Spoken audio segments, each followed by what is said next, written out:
Mose fagbale gbanto tabla vevon nyilia. Isaac do Jacob de Laban bon. Isaac yo Jacob yrai ayo glonebe magade kana nyonu siel domato adeke o.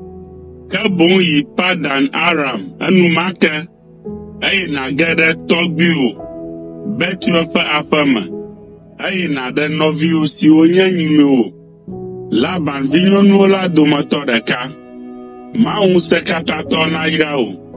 Ayi viwo na sogbo ayi na zuduko gade ma na ya ira gan si o mugbe odo na Abraham la na va okple ojiji mavioji.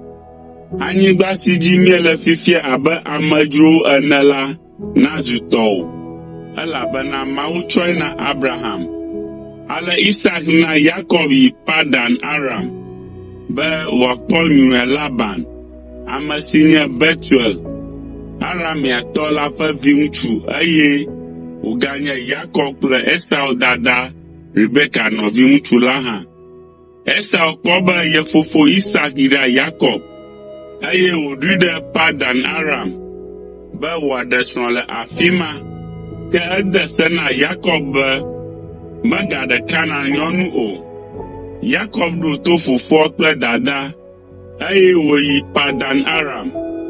Esau de dzesi be Kanaan nyɔnuawo medze ye fofo Isaac ŋu o.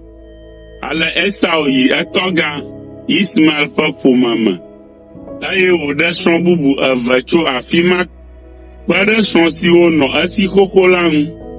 Srɔ̃ yeye siawo dometɔ ɖekae nye Mahalat, Nebayot nɔvi kple Ismael si nye Abraham ƒe viŋutsu la ƒe vinyɔnu. Jacob ku drɔ̃e le Betel. Jacob dzo le Berseba eye wòɖo ta Haran. Esi zã do la, etsi teƒe aɖe dɔ eye wòziɔ kpe aɖe abe suɖui ene be yeadɔ lɔ̃. Eku drɔ̃e kpɔ atrɔe aɖe si didi tso anyigba yi ɖatɔ dziƒo eye wòkpɔ mawudɔlawo nɔ eliam ganɔ ɖiɖim. Ekpɔ Yehowa wònɔ atrɔe la tame eye wògblɔ be, "Nyee nye Yehowa, Abraham ƒe Mawu kple fofo Isak ƒe Mawu. Anyigba si dzi nèmlɔ la, matsɔe na wò kple wò dzidzimeviwo, elabena wò dzidzimeviwo asɔ gbɔ abe ʋuʋudedi ene. Woakaka ɖe anyigba dzi tso ɣedzeƒe yi ɣetoɖoƒe, tso anyiehe yi dziehe, eye woayra dukɔwo katã le xexea me to wò kple wò dzidzimeviwo dzi. Gawu la, meli kpli wò, makpɔ tawò le afi sia afi si nàyi la, eye makplɔ wò nàgbɔ ava anyigba sia dzi dedie. Manɔ kpli wò va se ɖe esime matsɔ nu siwo katã ŋugbe medo na wò la ana wò." Esime Jacob nyɔ tso alɔ̃ me la, egblɔ be, "Vavã, Yehowa le afi sia, gake nyemenya o." Egblɔ be, "Aleke gbegbe teƒe sia dzi ŋɔe? Teƒe sia menye teƒe bubu aɖeke wu Mawu ƒe aƒe o. Esia nye dziƒogbo la." Jacob fɔ ŋdi kanya, ɖi kpe si wòziɔ la abe ŋkuɖodzikpe ene, eye wòkɔ ami ɖe edzi. Ena ŋkɔ teƒea be Betel si gɔmee nye Mawu ƒe aƒe. Tsã la, woyɔ du si te ɖe afi ma ŋu la be Luz.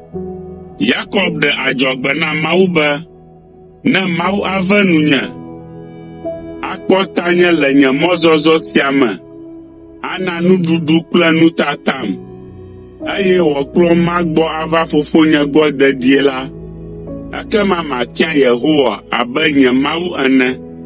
Ŋkuɖodzikpe sia azu Mawu subɔƒe, eye matsɔ nu sia nu si nànam la ƒe ewolia ana wò."